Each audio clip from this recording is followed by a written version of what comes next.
ರಾಜ್ಯದಲ್ಲಿ ವಿಧಾನಸಭಾ ಚುನಾವಣೆಯ ದಿನಗಳು ಸಮೀಪಿಸ್ತಾ ಇವೆ.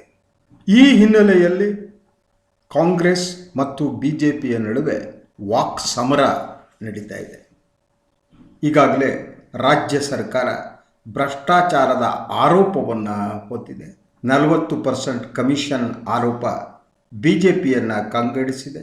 ಕಾಂಗ್ರೆಸ್ ಇದನ್ನು ಪ್ರಮುಖ ವಿಚಾರವನ್ನಾಗಿ ಮಾಡಿಕೊಂಡಿದೆ. ಸರ್ಕಾರ ಮತ್ತು ಬಿಜೆಪಿಯ ವರ್ಚಸ್ಸು ಈ ಆರೋಪಗಳಿಂದ ಕುಂದಿದೆ ಅನ್ನುವುದರಲ್ಲಿ ಯಾವುದೇ ಅನುಮಾನ ಬೇಕಾಗಿಲ್ಲ. ಈ ಹಿನ್ನೆಲೆಯಲ್ಲಿ ಕಾಂಗ್ರೆಸ್ ನಾಯಕರುಗಳನ್ನು ಭ್ರಷ್ಟಾಚಾರದ ಬಲೆಗೆ ಸಿಕ್ಕಿಸಬಹುದೇ ಅನ್ನುವ ಚಿಂತನೆಯಲ್ಲಿ ಈಗ ಬಂದಿರುವ ಮಾಹಿತಿಗಳ ಪ್ರಕಾರ ಹಳೆಯ ಕಡತಗಳನ್ನು ತೆಗೆದುಹಾಕಲಾಗ್ತಾ ಇದೆ. ಸಿದ್ದರಾಮಯ್ಯನವರ ಕಾಲದಲ್ಲಿ ನಡೆದಿರಬಹುದಾದ ಭ್ರಷ್ಟಾಚಾರದ ಪ್ರಕರಣಗಳು ಸಿಗುತ್ತಾ ಅನ್ನುವುದು ಈಗ ಈ ಬಿ ಜೆ ಪಿ ಸರ್ಕಾರದ ಒಂದು ಮೂಲ ತನಿಖೆಯ ಉದ್ದೇಶ ಆಗಿದೆ.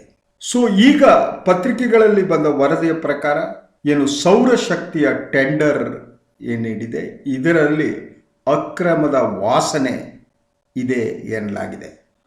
ಈ ಒಂದು ಪ್ರಕರಣವನ್ನು ಲೋಕಾಯುಕ್ತ ತನಿಖೆಗೆ ವಹಿಸುವ ಕುರಿತು ಸರ್ಕಾರದ ಉನ್ನತ ಮಟ್ಟದಲ್ಲಿ ಚಿಂತನೆ ನಡೆದಿದೆ. ಸಿದ್ದರಾಮಯ್ಯನವರು ಮುಖ್ಯಮಂತ್ರಿಯಾಗಿದ್ದ ಸಂದರ್ಭದಲ್ಲಿ ಇಂಧನ ಸಚಿವರಾಗಿದ್ದವರು ಡಿ ಕೆ ಶಿವಕುಮಾರ್. ಸಿದ್ದರಾಮಯ್ಯ ಮತ್ತು ಡಿ ಕೆ ಶಿವಕುಮಾರ್ ಬಿಜೆಪಿಗೆ ಬಹುದೊಡ್ಡ ಸವಾಲಾಗಿದ್ದಾರೆ. ಈ ಒಂದು ಡಿ ಕೆ ಶಿವಕುಮಾರ್ ಇಂಧನ ಸಚಿವರಾಗಿದ್ದಾಗ ಸೌರಶಕ್ತಿಯ ಟೆಂಡರ್ ಏನು ನೀಡಿದರು ಅಲ್ಲಿ ಕೆಲವು ಲೋಪದೋಷಗಳು ಆಗಿದೆ ಅನ್ನುವುದು ಇಲಾಖೆಯ ಅಭಿಪ್ರಾಯ. ಸೊ ಈ ಒಂದು ವಿಚಾರವನ್ನು ಇಟ್ಟುಕೊಂಡು ಒಂದು ಸಲಹೆಯನ್ನು ಹಿರಿಯ ಅಧಿಕಾರಿಗಳು ನೀಡಿದ್ದಾರೆ ಎನ್ನಲಾಗಿದೆ. ಈ ಸಲಹೆಯ ಪ್ರಕಾರ ಇಡೀ ಪ್ರಕರಣವನ್ನು ಲೋಕಾಯುಕ್ತ ತನಿಖೆಗೆ ವಹಿಸಬೇಕು ಅನ್ನೋದು. ಹಾಗಿದ್ರೆ ಶಿವಕುಮಾರ್ ಅವರ ನೇತೃತ್ವದಲ್ಲಿ ಏನು ನಡೀತು ಅಂತ. ಶಿವಕುಮಾರ್ ಅವರು ಇಂಧನ ಸಚಿವರು ಆಗಿದ್ದಂಥ ಸಂದರ್ಭದಲ್ಲಿ ಪಾವಗಡ ಸೋಲಾರ್ ಪಾರ್ಕ್ ಸೇರಿದಂತೆ ಒಟ್ಟು 2100 ಕೋಟಿ ಮೊತ್ತದ ಸೌರಶಕ್ತಿ ಘಟಕಗಳ ಸ್ಥಾಪನೆಯ ಒಂದು ಯೋಜನೆಯನ್ನು ಹಾಕ್ಕೊಂಡಿದ್ದರು.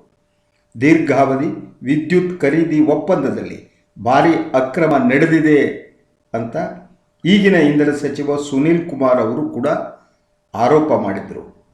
ಯಾವೆಲ್ಲ ವಿಚಾರಗಳ ಬಗ್ಗೆ ತನಿಖೆ ನಡೆಸಬಹುದು ಅನ್ನೋದಕ್ಕೆ ಅಧಿಕಾರಿಗಳು ಒಂದು ವರದಿಯನ್ನು ಸಿದ್ಧಪಡಿಸಿದ್ದಾರೆ ಅಂತ ಹೇಳಲಾಗ್ತಾ ಇದೆ. 50 ಪುಟಗಳ ಈ ಟಿಪ್ಪಣಿಯಲ್ಲಿ ಏನಿದೆ ಅಂತಂದರೆ ಕೆಲವು ಲೋಪದೋಷಗಳನ್ನು ಪಟ್ಟಿ ಮಾಡಲಾಗಿದೆ. ಸೊ ಏನು ಟೆಂಡರ್ ನೀಡಿಕೆ ಏನಿದೆ, ಟೆಂಡರ್ ನೀಡಿಕೆಯಲ್ಲಿ ಎಲ್ಲ ಮಾರ್ಗಸೂಚಿಗಳನ್ನು ಅನುಸರಿಸಲಾಗಿದೆಯೇ ಇಲ್ಲವೇ ಅನ್ನೋದು ಈಗಿನ ಪ್ರಶ್ನೆ. ಹಾಗಿದ್ರೆ ಆ ಟಿಪ್ಪಣಿಯಲ್ಲಿ ಏನಿದೆ? ಒಟ್ಟು 2100 ಕೋಟಿ ಮೊತ್ತದ ಸೌರಶಕ್ತಿ ಘಟಕಗಳನ್ನ ಸ್ಥಾಪಿಸುವುದಕ್ಕೆ 8 ನಿಮಿಷಗಳಲ್ಲಿ ಅರ್ಜಿ ಸ್ವೀಕೃತಿ ಪ್ರಕ್ರಿಯೆಯನ್ನು ಮುಗಿಸಿ ಮಂಜೂರಾತಿ ನೀಡಲಾಗಿದೆ ಅನ್ನೋದು ಮೊದಲ ಆರೋಪ. ಕರ್ನಾಟಕ ಸಾರ್ವಜನಿಕ ಸಂಗ್ರಹಣೆಗಳಲ್ಲಿ ಪಾರದರ್ಶಕ ಕಾಯ್ದೆ ಏನಿದೆ ಅದರ ಅನುಸಾರ ಇದು ಇಲ್ಲ, ಆದ್ದರಿಂದ ಇದು ವಿಚಾರಣೆಗೆ ಒಳಪಡಿಸಬೇಕು ಎನ್ನುವುದು ಅಧಿಕಾರಿಗಳ ಅಭಿಪ್ರಾಯ.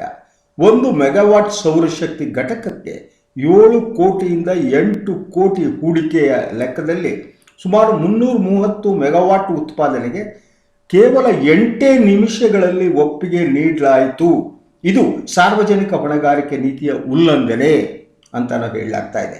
ಅರ್ಜಿ ಸ್ವೀಕೃತಿಯ ಮೊದಲು 120 ಸೆಕೆಂಡುಗಳಲ್ಲಿ 10 ಹಂತಗಳಲ್ಲಿ ಭರ್ತಿ ಮಾಡಬೇಕಾದ ಆನ್ಲೈನ್ ಅರ್ಜಿಯನ್ನು ಭೂ ಒಡೆತನ ಹೊಂದಿದ 136 ರೈತರು ತುಂಬಿದ್ದಾರೆ ಅನ್ನೋದು ದಾಖಲೆಗಳಿಂದ ಗೊತ್ತಾಗಿದೆ. ತರ್ಕಕ್ಕೆ ಮತ್ತು ವಾಸ್ತವಕ್ಕೆ ನಿಲುಕದ ವಿಚಾರ ಇದು ಹೇಗೆ ಮಾಡಿದ್ರು ಇದು ಅಂತ. ಹಾಗೆಯೇ 120 ಸೆಕೆಂಡುಗಳಲ್ಲಿ ಈ ಅರ್ಜಿಗಳನ್ನು ತುಂಬೋದು ಸಾಧ್ಯನಾ ಅನ್ನೋದು ಸಿಬ್ಬಂದಿ ಮತ್ತು ಆಡಳಿತ ಸುಧಾರಣಾ ಇಲಾಖೆ ಏನಿದೆ ಆ ಇಲಾಖೆ ಕೊಟ್ಟಿರುವ ವರದಿಯಲ್ಲಿ ಪ್ರಶ್ನಿಸಲಾಗಿದೆ. 10,000 ಅರ್ಜಿಗಳು ಇದಕ್ಕೆ ಬಂದಿದ್ದು ಅಂತ ಒಮ್ಮೆ ಡಿ ಕೆ ಶಿವಕುಮಾರ್ ಹೇಳಿದರು. ಇದನ್ನು ತನಿಖೆ ಮಾಡಬೇಕು ಅಂತ ಹೇಳಲಾಗ್ತಾ ಇದೆ. ಇನ್ನೊಂದೆಡೆ 26,000 ಅರ್ಜಿಗಳು ಬಂದಿದ್ವು ಅಂತಲೂ ಒಂದು ವಾದ ಇದೆ. ಸೊ ಆದ್ದರಿಂದ ಅರ್ಜಿಗಳು ಬಂದಿದ್ದೆಷ್ಟು, ಹೇಗೆ ಇಷ್ಟು ಬೇಗ ಈ ಅರ್ಜಿಗಳನ್ನು ವಿಲೇವಾರಿ ಮಾಡಿ ಆದೇಶ ನೀಡಲಾಯಿತು ಅನ್ನೋದು ಕೂಡ ಪ್ರಶ್ನೆ. ಅದರ ಜೊತೆಗೆ ಕೆಲವು ಅರ್ಜಿಗಳು, ಫಾರ್ ಎಕ್ಸಾಂಪಲ್, ಆಯ್ಕೆಯಾದ ಅರ್ಜಿಗಳಲ್ಲಿ ಕಾಂಗ್ರೆಸ್ ಶಾಸಕಿ ಲಕ್ಷ್ಮೀ ಹೆಬ್ಬಾಳ್ಕರ್ ಸಹೋದರ ಹರ್ಷ ಶುಗರ್ಸ್ ಪ್ರೈವೇಟ್ ಲಿಮಿಟೆಡ್ನ ನಿರ್ದೇಶಕ ಮತ್ತು ಈಗ MLC ಆಗಿರೋ ಚಂದ್ರರಾಜು ಹಟ್ಟಿಹೊಳಿ, ಲಕ್ಷ್ಮಿ ಅವರ ತಾಯಿ ಗಿರಿಜಾ ಹಟ್ಟಿಹೊಳಿ ಅವರ ಅರ್ಜಿಗಳು ಇದ್ದವು ಅಂತ. ಚಂದ್ರರಾಜ್ ಅವರು 2014 ಆಗಸ್ಟ್ನಲ್ಲಿ ಮತ್ತು ಗಿರಿಜಾ ಅವರು ಆನ್ಲೈನ್ ಅರ್ಜಿ ಪ್ರಕ್ರಿಯೆಯಲ್ಲಿ ಕೇವಲ 1 ತಿಂಗಳ ಮೊದಲು, ಈ ಅರ್ಜಿ ಪ್ರಕ್ರಿಯೆ ನಡೆಯೋಕ್ಕಿಂತ 1 ತಿಂಗಳ ಮೊದಲು ಕೃಷಿ ಭೂಮಿ ಖರೀದಿಸಿದ್ರು ಅಂತ.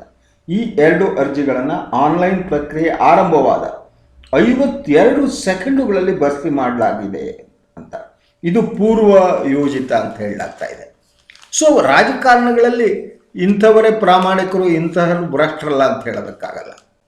ಸೊ DK ಶಿವಕುಮಾರ್ ಅವರು ಇದಕ್ಕೆ ಪ್ರತಿಕ್ರಿಯೆಯನ್ನು ನೀಡಿ ಈ ಎಲ್ಲ ನಿಮ್ಮ ಬಳಿ ದಾಖಲೆ ಇದ್ದರೆ CBI ವಹಿಸಿ ಅನ್ನುವ ಒಂದು ಚಾಲೆಂಜನ್ನು ಮಾಡಿದ್ದಾರೆ.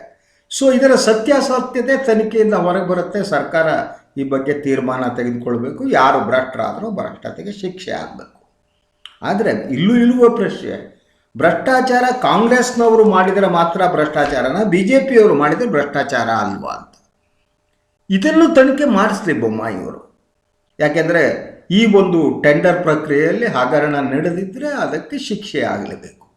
ಆದರೆ ಅದರಂತೆ BJPಯ 40% ಏನಿದೆ, 40% ಕಮಿಷನ್ ಆರೋಪ ಏನಿದೆ, ಅದ್ರ ಬಗ್ಗೆ ಯಾಕೆ ತನಿಖೆ ಮಾಡಲ್ಲ? ಅದನ್ನು ಲೋಕಾಯುಕ್ತಕ್ಕೆ ವಹಿಸ್ಬೋದಲ್ವಾ? ಯಾಕೆ ಒಂದು ಕಣ್ಣಿಗೆ ಎಣ್ಣೆ ಒಂದು ಕಣ್ಣಿಗೆ ಬೆಣ್ಣೆ ಅಂತಾರಲ್ಲ, ಆ ರೀತಿ ಯಾಕೆ ಸರ್ಕಾರ ಮಾಡ್ತಿದೆ ಅಂತ. ನಿಜವಾಗಿ ಭ್ರಷ್ಟಾಚಾರವನ್ನು ನಿಲ್ಲಿಸಬೇಕು ಅನ್ನುವುದು ಇವರ ಉದ್ದೇಶವೇ, ಅಥವಾ ತಮ್ಮ ಮೇಲೆ ಒಂದು ಆರೋಪ ಬಂದಿದೆ, ಆದ ಕಾರಣ ಕಾಂಗ್ರೆಸ್ ನಾಯಕರುಗಳನ್ನು ಈ ಭ್ರಷ್ಟಾಚಾರದ ಬಲೆಗೆ ಸಿಕ್ಕಿಸಬೇಕು ಅನ್ನೋದು ಉದ್ದೇಶವೇ ಅಂತ ನನಗನ್ನಿಸುವಾಗ ಹಾಗೆ ಅನಿಸುತ್ತೆ. ಎಲ್ಲ ಭ್ರಷ್ಟಾಚಾರದ ಪ್ರಕರಣಗಳನ್ನು ಲೋಕಾಯುಕ್ತ ತನಿಖೆಗೆ ವಹಿಸಿ. ಸರ್ಕಾರದ ಮೇಲೆ ಯಾವ ಆರೋಪ ಇದೆ, ಸಚಿವರ ಮೇಲೆ, ಫಾರ್ ಎಕ್ಸಾಂಪಲ್ ಸಚಿವ ಸುಧಾಕರ್ ಮೇಲೆ ಆರೋಪ ಇತ್ತು. ಹೀಗೆ ಯಾವ್ಯಾವ ಸಚಿವರ ಮೇಲೆ ಆರೋಪ ಇದೆಯೋ ಅದನ್ನು ಯಾಕೆ ತನಿಖೆಗೆ ಒಪ್ಪಿಸಲ್ಲ ಅಂತ. ಭ್ರಷ್ಟಾಚಾರವನ್ನು ಕೇವಲ ಒಂದು ಅಸ್ತ್ರವನ್ನಾಗಿ ಬಳಸಿ ಕೈ ತೊಳೆದುಕೊಳ್ಳೋಕ್ಕಾಗಲ್ಲ. ಅದು ಕಣ್ಣೊರೆಸುವ ತಂತ್ರ ಮತ್ತು ಕಾಂಗ್ರೆಸ್ ನಾಯಕರನ್ನು, ಅಂದರೆ ಪ್ರತಿಪಕ್ಷವನ್ನು ಹತ್ತಿಕ್ಕುವ, ಮೆಟ್ಟುವ ಒಂದು ತಂತ್ರವಾಗಿ ಅದು ಕಾಣುತ್ತೆ. ಸೊ ಇದನ್ನು ಮೀರಿ ನಿಜವಾಗಿ ಭ್ರಷ್ಟಾಚಾರ ರಹಿತವಾದ ಒಂದು ಸಮಾಜ ಇರಬೇಕು, ಸರ್ಕಾರ ಇರಬೇಕು ಅಂತ ಅಂದುಕೊಂಡಿದ್ದರೆ ಎಲ್ಲ ಆರೋಪಗಳನ್ನು ವಹಿಸಬೇಕು. ಆದ್ದರಿಂದ ಇವರ ಉದ್ದೇಶದ ಬಗ್ಗೆ ಅನುಮಾನ ಬರುತ್ತೆ. ಯಾಕೆಂದರೆ ಇವರ ಉದ್ದೇಶ ಈಗ ಕಾಂಗ್ರೆಸ್ ನಾಯಕರನ್ನು ಸಿಲುಕಿಸುವುದೇ ಆಗಿದೆ. ಯಾಕೆಂತಂದರೆ ಕಾಂಗ್ರೆಸ್ ದಿನದಿಂದ ದಿನಕ್ಕೆ ಬಲಗೊಳ್ಳುತ್ತಾ ಇದೆ ಅನ್ನೋದು ಇವರ ಚಿಂತೆಗೆ ಕಾರಣ ಆಗಿರಬಹುದು. ಆ ಕಾರಣಕ್ಕಾಗಿ ಹಳೆ ಕಡತಗಳನ್ನೆಲ್ಲ ತೆಗೆಸಿ ಎಲ್ಲಾದರೂ ಸಿಕ್ಕಾಕೋತಾರೇನೋ ಇವರು, ಎಲ್ಲೆಲ್ಲೆಲ್ಲೋ ಸಿಕ್ಕಾಕ್ಸೋಣ ಅನ್ನೋದಕ್ಕೆ ಈ ಒಂದು ಸರ್ಕಾರ, ಮುಖ್ಯಮಂತ್ರಿಗಳು ಹೊರಟಂತೆ ಕಾಣುತ್ತೆ. ಇದೊಂದು ಹತಾಶೆಯ ಒಂದು ಯತ್ನ ಅಂತ. ಆದರೆ ನಾನು ಈ ಟೆಂಡರ್ ಪ್ರಕ್ರಿಯೆ ಬಗ್ಗೆ ತನಿಖೆ ಮಾಡುವುದನ್ನು ವಿರೋಧಿಸೋದಿಲ್ಲ. DK ಶಿವಕುಮಾರ್ ಅವರು ತಪ್ಪಿತಸ್ಥರಾಗಿದ್ದಾರೆ, ಭ್ರಷ್ಟಾಚಾರ ಮಾಡಿದರೆ ಅವರು ತನಿಖೆಯನ್ನು ಎದುರಿಸಲೇಬೇಕು. ಈಗ ಹಲವಾರು ತನಿಖೆಗಳನ್ನ ಅವರು ಎದುರಿಸ್ತಾ ಇದ್ದಾರೆ. ಅದರ ಜೊತೆಗೆ ಇನ್ನೊಂದು ತನಿಖೆ ಒಂದು ನಡೆಯುತ್ತೆ. ಇನ್ನು ಮಾಜಿ ಮುಖ್ಯಮಂತ್ರಿ ಸಿದ್ದರಾಮಯ್ಯನವರು ಕೂಡ ಯಾವುದಾದರೂ ಪ್ರಕರಣಕ್ಕೆ ಸಿಗುತ್ತಾರೆ ಅಂತ ನೋಡ್ತಾ ಇದ್ದಾರೆ. ಸರ್ಕಾರದವರು ಯತ್ನ ಮಾಡ್ತಿದ್ದಾರೆ, ಆದರೆ ಇನ್ನೂವರೆಗೂ ಸಿಕ್ಕಿಲ್ಲ.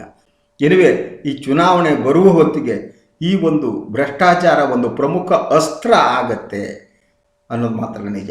ಜನರು ಕೂಡ ಭ್ರಷ್ಟಾಚಾರದಿಂದ ಬೇಸತ್ತು ಹೋಗಿದ್ದಾರೆ. ನೋಡ ಮುಂದೆ ಏನಾಗುತ್ತೆ ಅನ್ನೋದನ್ನು.